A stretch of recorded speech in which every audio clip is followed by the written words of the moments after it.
साथियों नमस्कार। मैं आज फिर एक नया वीडियो लेकर आपके सामने हाजिर हूँ। साथियों, आज मैं चर्चा करूँगा बिहार विधानसभा चुनाव पर। साथियों, राहुल गांधी की वोटर का अधिकार यात्रा की सफलता और भारतीय जनता पार्टी के बंद की असफलता से बिहार के भीतर महागठबंधन के नेता गदगद हैं। मगर बिहार विधानसभा चुनाव को लेकर महागठबंधन के नेताओं के बीच वोट शेयरिंग को लेकर बैठक चल रही है, लेकिन अभी भी महागठबंधन की तरफ से मुख्यमंत्री पद के लिए चेहरा कौन होगा, यह सवाल जस का तस बना हुआ है। कांग्रेस के नेता लोकसभा में प्रतिपक्ष राहुल गांधी की खामोशी किस नेता का इंतजार कर रही है? मुख्यमंत्री के चेहरे के लिए बिहार में महागठबंधन की तरफ से मुख्यमंत्री का चेहरा कौन होगा, इस पर राहुल गांधी की खामोशी अभी भी सस्पेंस बनी हुई है और राहुल गांधी की खामोशी ने मुख्यमंत्री पद के प्रबल दावेदार तेजस्वी यादव की नींद उड़ा रखी है। हालांकि तेजस्वी यादव को महागठबंधन ने टिकट शेयरिंग कमेटी का अध्यक्ष बना रखा है और महागठबंधन के घटक दल तेजस्वी यादव की अध्यक्षता में बैठक कर विधानसभा सीट शेयरिंग का काम कर रहे हैं। तेजस्वी यादव के नेतृत्व में महागठबंधन ने अभी तक 3 बैठक भी की हैं, मगर सवाल ये है कि महागठबंधन की तरफ से मुख्यमंत्री पद का चेहरा कौन होगा। राहुल गांधी की खामोशी और मुख्यमंत्री के चेहरे पर से पर्दा 9 सितंबर और बिहार में विधानसभा चुनाव की घोषणा होने के बाद उठेगा और शायद यह राहुल गांधी का बिहार चुनाव को लेकर एक बड़ा मास्टर स्ट्रोक होगा। राहुल गांधी खामोश क्यों हैं? उनकी खामोशी पर सस्पेंस बना हुआ है और यह सस्पेंस क्यों बना हुआ है, इसका पता उपराष्ट्रपति पद के चुनाव परिणाम आने के बाद शायद उठेगा।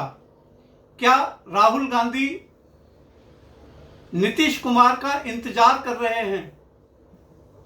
क्योंकि हाल ही में तेजस्वी यादव की अध्यक्षता में वोट शेयरिंग को लेकर जो मीटिंग हुई, उसमें सभी घटक दल के नेता लगभग किसको कितनी सीटें मिलेंगी उन सीटों को लेकर खुश नजर आए।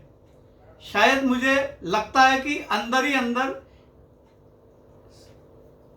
महागठबंधन के नेताओं को इस बात का आभास हो गया है कि 9 सितंबर उपराष्ट्रपति चुनाव के परिणाम के बाद बिहार की राजनीति में चौंका देने वाला कोई राजनीतिक नजारा देखने को मिल सकता है। जहां एक तरफ तेजस्वी यादव और राजद के नेताओं के मन में मुख्यमंत्री की कुर्सी को लेकर बेचैनी है, ठीक वैसी ही बेचैनी बिहार कांग्रेस के नेताओं के मन में टिकट को लेकर है। कांग्रेस के नेताओं में बेचैनी इस कारण है कि सीट शेयरिंग में कांग्रेस को कितनी सीट मिलेंगी और कौन कौन सी सीट मिलेंगी।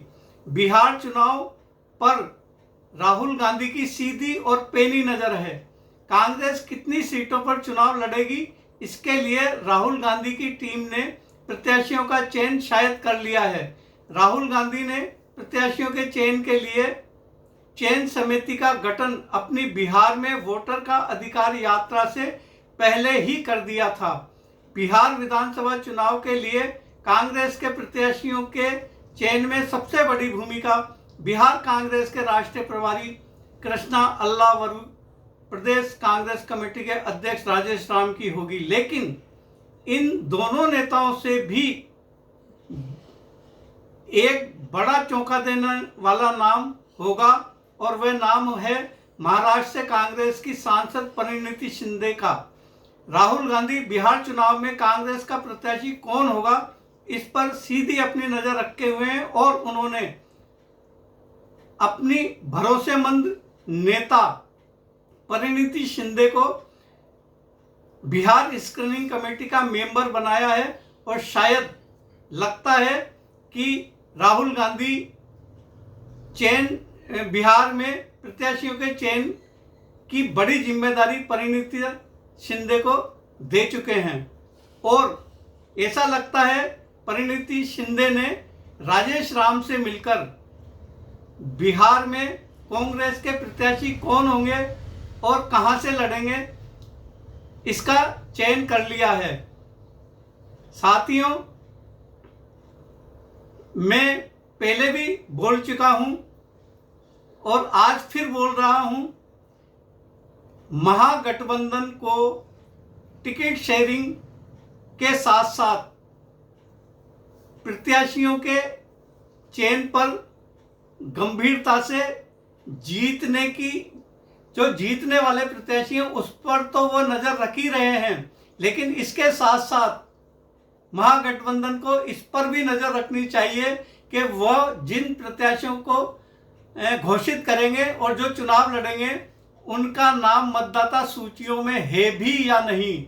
इस पर महागठबंधन को गंभीरता से विचार करना होगा और तहकीकात करनी होगी कि उन्होंने जिन प्रत्याशियों को चुनाव लड़ने के लिए घोषित किया है उनके नाम मतदाता सूचियों में भी हैं या नहीं हैं। ये मैं पहले भी बोल चुका हूं और आज फिर कह रहा हूं कि कांग्रेस और महागठबंधन के नेता तेजस्वी यादव को सीट शेयरिंग पर लड़ने की जगह जो प्रत्याशी घोषित किए जाएंगे उनके नाम मतदाता सूचियों में हैं भी या नहीं, इस पर अभी से ध्यान देना होगा और प्रत्याशी तभी घोषित करें जब पहले ये देख लें चुनाव आयोग की मतदाता सूची में कि जो नाम घोषित कर रहे हैं उनका नाम वोटर लिस्ट में है भी या नहीं। साथियों, आज के लिए इतना ही। कल मैं फिर आपकी सेवा में हाजिर होऊंगा एक नया वीडियो लेकर। आपसे मेरा निवेदन है कि आप मेरे YouTube चैनल देवेंद्र यादव कोटा राजस्थान को सब्सक्राइब करें, लाइक करें और घंटी बजाएं। जय हिंद।